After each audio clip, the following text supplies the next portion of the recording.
What's up, everybody? Welcome into another episode of the Browns Film Room. I'm your host, Jacob at Riches13 on the Twitter. If you want to check me out over there, I just tweet nonsense all day long. Thank you guys. You've made these film rooms a enormous success, and I am so tickled to death to be able to continue to make these for you guys. And I've had just so much fun making them. It's something I've always wanted to do, and I really appreciate all of you for tuning in. If you're new here, welcome. Hit that subscribe button. Give me a like. If you're listening, well, you're not listening on Apple Podcasts. This is exclusively on YouTube because I show film, and it wouldn't make sense to put it anywhere else. Guys, we're brought to you as always by our friends at Homage Apparel. I got the NFL Jam, Myles Garrett, Nick Chubb going on. I like to rock that a lot with these film rooms. There's a link in the description down below if you want to go check out our friends over at Homage. Get yourself set up with a really good deal. I am still running the charity fundraiser for a couple more weeks. We aim to help Project Sanctuary, which is a organization that helps military families heal, teach communication skills and some things like that, to where it's not just trying to heal the veteran or the active duty soldier as much as it's the entire family. So I will get shot with a paintball gun for every $50 that we raise. We raised over $250 right now, so I'm sitting at 5 shots. Click on the link down below if you want to help out there. All right, guys, this is the first of the 2 UDFAs that you guys asked me to do for the Browns Film Room. So we're going to start today with Lonnie Phelps, the edge rusher out of Kansas. And next week we'll do Diabate, the linebacker, who I really like. So we'll get into that. But I like Lonnie Phelps a lot. Lonnie Phelps got hurt by the trade of Zadarius Smith, because I did originally think he would probably be number 5 or number 6 that snuck onto the back end of the roster, that I thought Lonnie Phelps could make a push for that. But now it's going to be really interesting. But I do think he's a really good practice squad player. So my notes on Lonnie Phelps, and we'll dive in to the film here in just a second. He's a speed rusher. Plain and simple, he is a smaller guy, but he's got an 8.55 relative athletic score. He has a really good speed rush. He has a pretty good first step. Sometimes he's a little slow out of his stance, depending on if you have him with his hand down in the dirt. He is better as a stand-up rusher on the outside, and I think Jim Schwartz could really utilize a player like this. I can see the appeal and the scheme fit of Lonnie Phelps. He can get down and rush with his hand in the dirt, and it's fine. Sometimes I even kicked him inside, which at sub 250 pounds, I find a little bit interesting that you did that. But, you know, it happens if it happens. He has the athleticism and ability to shoot the gap. I wrote about him on Browns Wire right after they signed him, and I had watched some film and, of course, went back and watched some more this time. He has this really cool stutter step outside move. But he has the ability, when he wins on the inside a lot. Now, if he wins on the outside, a lot of that has to do with his very good motor, and we'll get to that in just a second. But he shoots the gap, and he loves to do a little – he's got this little swim move and this rip move that he does over and over that's really nice. And he does this little stutter step you'll see quite a bit, where he starts to go outside and then he shoots the gap on the inside with a little bit of a swim move and that athleticism and that kind of stutter step. And when he wins, when that stutter step's on, that's usually what he's winning with. If he's winning in reps and he's getting pressure on the quarterback or he's sacking the quarterback, that's typically how it goes. He just doesn't win with power very often. And being a one-dimensional rusher in the NFL is really difficult. And I don't think he's a special type of athlete. He's a very good athlete, but he's not – everybody's a very good athlete in the NFL, you know. And he's not going to be able to out-athlete as many people, and that's really what I think why he was a UDFA and was not a draft pick. He has the power, and he sometimes plays with really nice leverage. And if you can work on his hands, because his hand usage is very poor right now. But I do think, you know, he would be a really good candidate for the practice squad, to where you can learn from Jim Schwartz and these other guys. He's just really not a factor in the run game. So when he is, and that is why I think that he's a situational pass rusher at best, which is totally fine. There's a big role for that in the NFL. Don't get me wrong about that. He has a really nice spin move here and there. Sometimes he uses it a little late in his rush and he can get caught up, but I really do like his usage of the swim move. He just has a relentless motor. He has a really relentless motor, and he gets a lot of pressures and sacks off of effort. You can never have enough guys that are willing to work their butt off and give 110%. And I think Lonnie Phelps does that pretty often. Like I said, he's kind of limited in his pass rush moves and pass rush plan, but he does get there are some snaps that he wins on the outside where he shows some really nice explosion off the line. And then his ability to kind of trick that, make him think he's going to go outside and he slips back on the inside is pretty impressive. I really like the way he utilizes that. But he's a speed rusher with good athleticism that needs to work on his pad level, needs to work on his hand usage. But if he can work on some of those things and develop it, it's really hard to win with just one pass rush move. And his best pass rush move is that swim rip move where he stutters out and then shoots the gap. So that's why I just don't know if he would have a path to the 53 with the way the edge room is now. I think the top 5 are already cemented, and that's not counting Isaiah Thomas. So it's going to be a really difficult situation, but I think he's a prime practice squad candidate and I think he's going to be really fun to watch in the preseason. He's definitely going to be a person that I'm going to keep my eyes on. All right, let's jump into the film. We're going to start right here. Most of the time we'll start with the other angle before we give this angle, but I didn't think that the play, you could really see what he was doing from the other angle. So we're going to start here from this angle. Here's Lonnie Phelps right here. He's number 47, got long dreadlocks, just in case you're trying to keep track of him. But you'll see, this is when you see him working with his hands. He can make plays in the run game. I said he's not much of a factor in the run game, and a lot of it is because I don't see his hand usage here. You can see him here. He's going to fight through, and he's going to shed people, stack and shed them, grab a hold of them, get them out of your way. And you can see him coming from here. He's just going to, he does a little bit of a stutter step, throws him out of the way. It's hard to get a good look on that.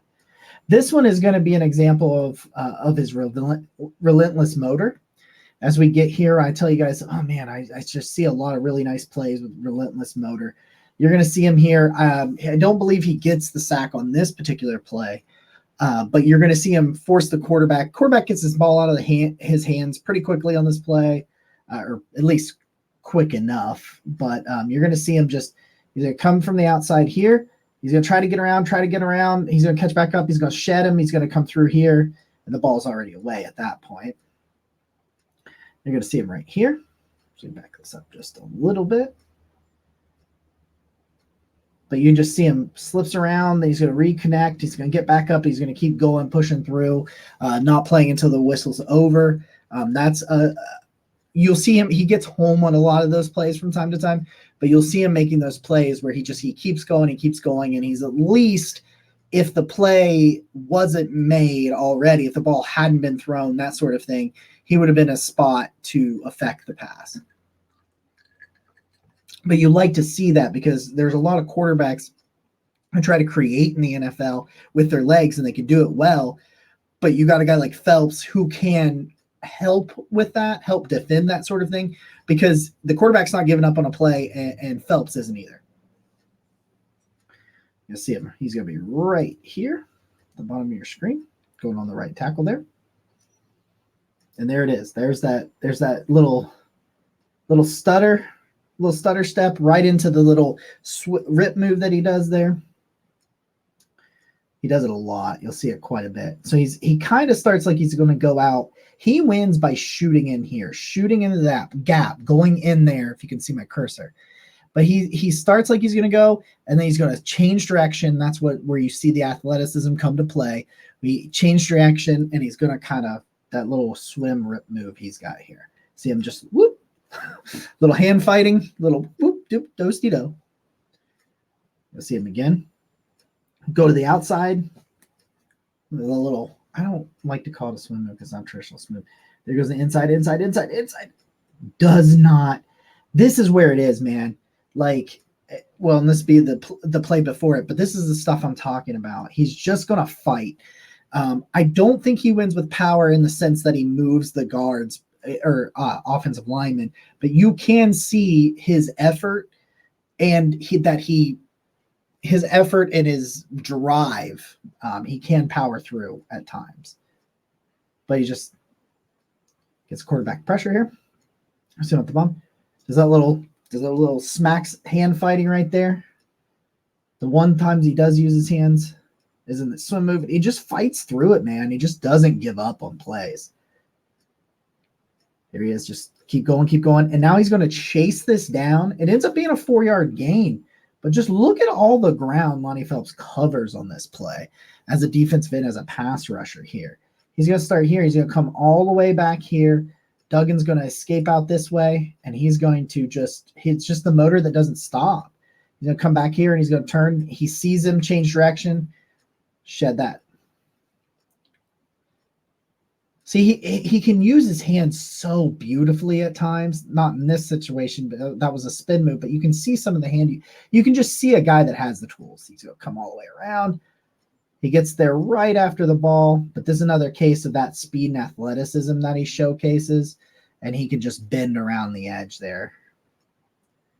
Just see him just kind of. If you don't get your hands on him, he's got the speed and athleticism. Just get past you. You'll see him over here on the right side of the screen. Just kind of blows by him, kind of sheds the block, knocks the hands away. There he is going, just being hell, just relentless, man. I'm just telling you, he's relentless. He's not a bull rusher, but if you don't set don't get yourself set, he can just keep going. He's not going to go through you. He's going to go around you and bend and work on it. You see him up here. Pretty good. There he is again. He goes in the inside, forces Clayton Tune to run out of the pocket. Has to throw the ball away. Close up with this here. But you're just going to see it again. He does that stutter step to the outside, does a little kind of swim move, just bats the hands away. And that's where when he does this move, he uses his hands really effectively. It's just there's a lot of plays where he goes just straight in, or he tries not to touch them at all and use spin moves and things like that, where I think he could use some more technical refinement with his hand usage. But you see it. It flashes. There's more plays where it doesn't than there are that they do. Just, you can see that he just kind of does-he-do. There it is to the extreme. He actually hop steps out to the side, as you'll see on here, but he'll go hops out and then shoots the gap. Like he's going to go outside and shoots the gap. Just whoop. Nope. Sorry. He gets in the quarterback's face. Obviously it's a completion and everything, but that's a pressure. And then shoots the gap. He tries to make himself skinny, tries to get in between there. He understands that they're bigger and stronger, but he understands a better athlete, and he can make himself smaller and shoot through the gap. And he's more confident in his athleticism and his technique than he's worried about what they bring to the table. All right, guys, that is the film portion of the film room. That is another film room in the books. Our final film room of the Prospects series is next week with Mahmoud Diabate.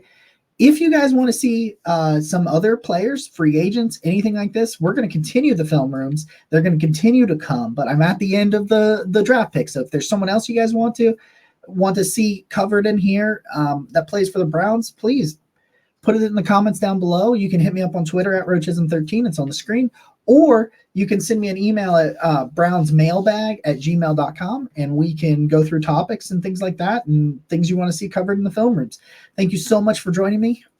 I hope that this show was informative and you had fun, and you give me a thumbs up, you subscribe to the channel, and do all that fun stuff. We got so many great pieces of content coming your ways, guys, and very, very soon. So I appreciate all of you. The most valuable thing you can give somebody is some of your time. So thank you yet again for giving some of your time to me. That's it. Go Browns.